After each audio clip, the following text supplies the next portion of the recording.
It has been raining for 3 days straight. You're curled up on the couch, phone in hand, scrolling through the same 4 apps for the 10th time. You feel restless, foggy, slightly insane.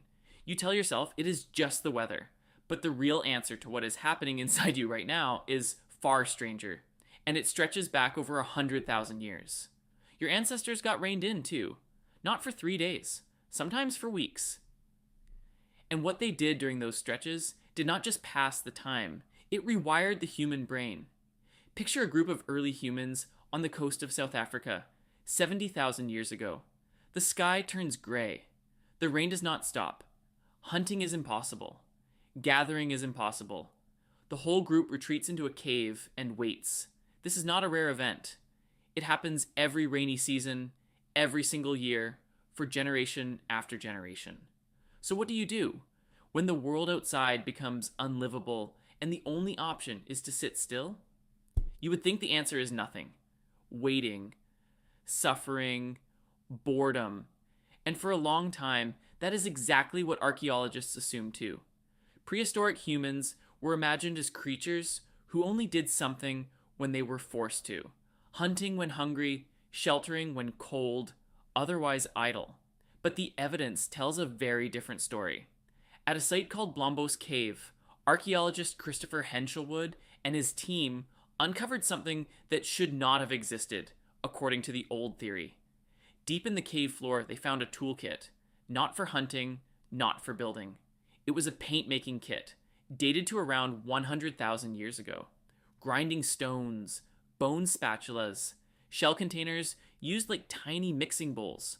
Someone sat in that cave, likely during a stretch of bad weather when nothing else could be done, and carefully ground ochre into pigment, mixed it with fat and charcoal, stored the paste in an abalone shell for later use.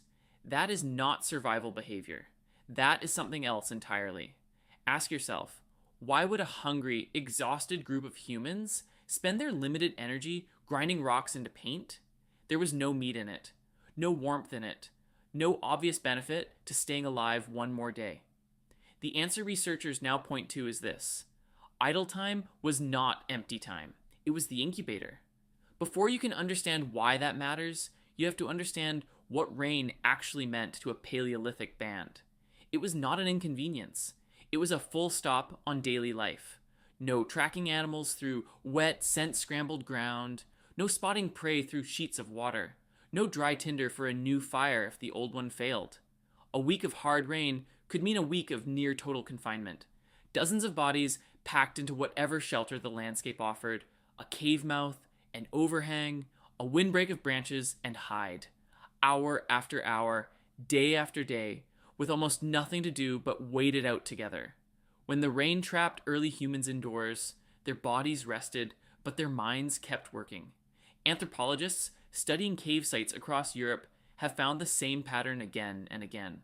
Periods of prolonged shelter correlate with spikes in symbolic behavior. Engraved bones, painted walls, beads made from shells, pierced and strung, found far from any coastline, meaning they were carried, traded, treasured. Paleoanthropologist Genevieve von Petzinger has spent years cataloging the geometric signs left on cave walls across Ice Age Europe. Dots, lines, hash marks, the same symbols repeating across thousands of miles and thousands of years. Her research suggests these were not random doodles. They may have been an early code, a shared visual language, refined slowly, likely during exactly the kind of long, forced togetherness a week of rain creates. Here is where it gets stranger. Boredom, the very feeling you're fighting right now on your couch, may be one of the most important tools your ancestors ever developed. Think about what boredom actually is. It is discomfort with the present moment. It is your brain telling you, this is not enough. Find something else. Psychologist Sandy Mann, who has spent years studying boredom at the University of Central Lancashire, found something surprising in her research. People who were given a boring task first, then asked to solve a creative problem, consistently outperformed people who jumped straight into the creative task. Boredom did not shut the brain down. It cleared space. It pushed the mind to wander, to combine old ideas in new ways, to invent. Now place that finding back in the cave. A week of rain, no hunting, no gathering, nothing to do but sit near the fire with people you already know everything about. Boredom would have been constant, crushing even, and according to Mann's research, that exact discomfort is a known trigger for creative problem solving. The humans least equipped to simply endure the silence may have been the ones who started scratching symbols into bone just to have something to look at, just to feel like they had made something happen. It was not only art that came out of these long, wet stretches. Consider tool refinement.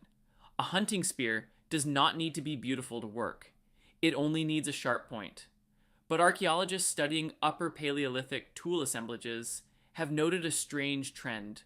Tools from certain periods show far more decoration, more careful symmetry, more time invested than function alone would require. Some researchers, including archaeologist April Nowell, who studies Ice Age childhood and daily life, have argued that this excess of craftsmanship is a signature of exactly the kind of unhurried, repetitive labor that fills a rained-in day. When you're not fighting for your next meal, your hands still want something to do, so a plain spear becomes an engraved one. A functional bead becomes a matched set. There's a social layer to this too, one that is easy to miss. Anthropologist Robin Dunbar has spent decades studying how human groups bond, and his research keeps circling back to one behavior: talking. Specifically, prolonged, unstructured talking, the kind that happens when a group has nowhere to be and nothing urgent to do.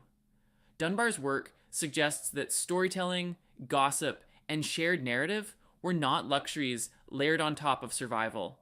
They were the glue that kept large groups of early humans from fracturing apart. And when would a group have the most uninterrupted time to sit and talk? Precisely during the days when the weather made everything else impossible. A week of rain, then, was not lost time. It was rehearsal time, for language, for symbolism, for the invention of stories that could hold a group together long after the fire went out. Every myth passed down for generations may have its earliest ancestor in a bored voice, filling a silence during a storm because silence itself had become unbearable. You can still see a version of this today in the few hunter-gatherer societies anthropologists have studied closely. Among the Ijuhuansi of the Kalahari, researchers observed that a striking amount of daily conversation, once basic needs were met, revolved around stories, jokes, and social gossip rather than practical matters. Anthropologist Polly Wiesner, who spent years recording campfire conversation among the Ijuhuansi, found that talk shifted dramatically after dark, away from complaints and disputes, and towards stories about distant relatives, myths, and shared history. Firelight, she found, seemed to invite exactly the kind of expansive, imaginative talk that daylight and daily chores crowded out. A multi-day storm would have created that same firelight condition around the clock, morning, noon, and night, for as long as the weather held. Now think about what happens to a body that cannot move much for days at a time. Modern researchers studying extreme isolation, including psychologists who study crews confined together in Antarctic research stations, have documented a very specific pattern. In the first days of confinement, people report irritability, restlessness, a kind of low-grade agitation.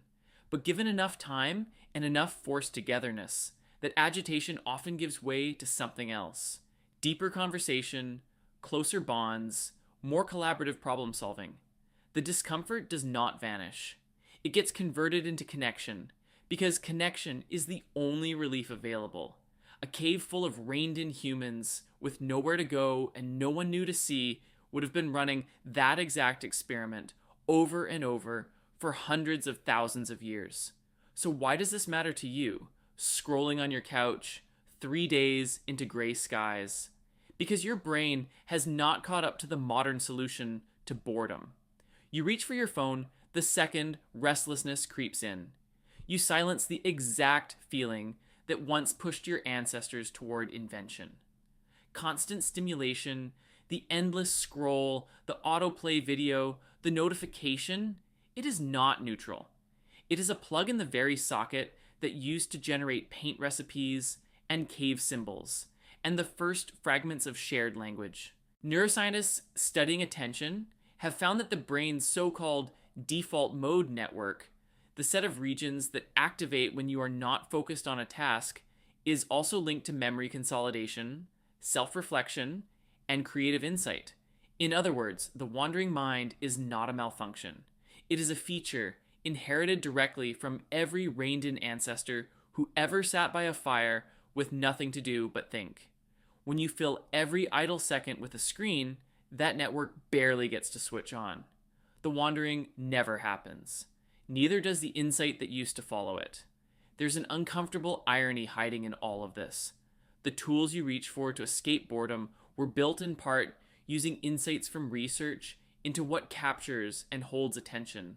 The same body of psychology that once studied why a bored mind wanders in search of something more interesting. Modern apps are engineered to intercept that wandering the instant it starts, before it ever has the chance to turn inward. Your ancestors' boredom had nowhere to go but into their own minds, and their own minds built cave paintings, beadwork, and language out of it. Your boredom has somewhere to go now, and it is designed to make sure you never notice what you might have built instead. Modern life treats boredom like a problem to be solved instantly, but your genome remembers it differently. It remembers boredom as the raw material for art, for language, for the social bonds that let small bands of humans survive brutal, unpredictable environments for hundreds of thousands of years. The rain did not just trap your ancestors. It handed them a strange kind of gift, a forced pause with nothing to fill it but their own minds. So the next time the sky turns gray and stays that way for days, and the restlessness starts creeping in, consider putting the phone down instead of picking it up. Consider what happens if you let the boredom sit there, uncomfortable and unresolved, the way a cave full of humans once did 100,000 years ago.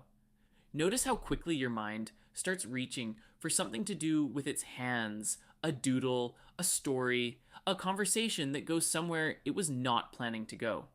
That reach is not new. It is one of the oldest instincts you have. You might not paint a masterpiece. You might not invent a language. But somewhere in that discomfort is the same ancient machinery that once turned empty, rained out days into the first sparks of human culture. The machinery that took a species with no claws, no fur, and no natural weapons, and gave it art, story, and each other instead. It has been raining for 3 days straight, and for the first time, maybe you understand exactly what that restlessness inside you is for. If you enjoyed this video, don't forget to smash that like button, subscribe to the channel, and turn on the notification bell so you never miss a new video. Thanks for watching, and I'll see you in the next one.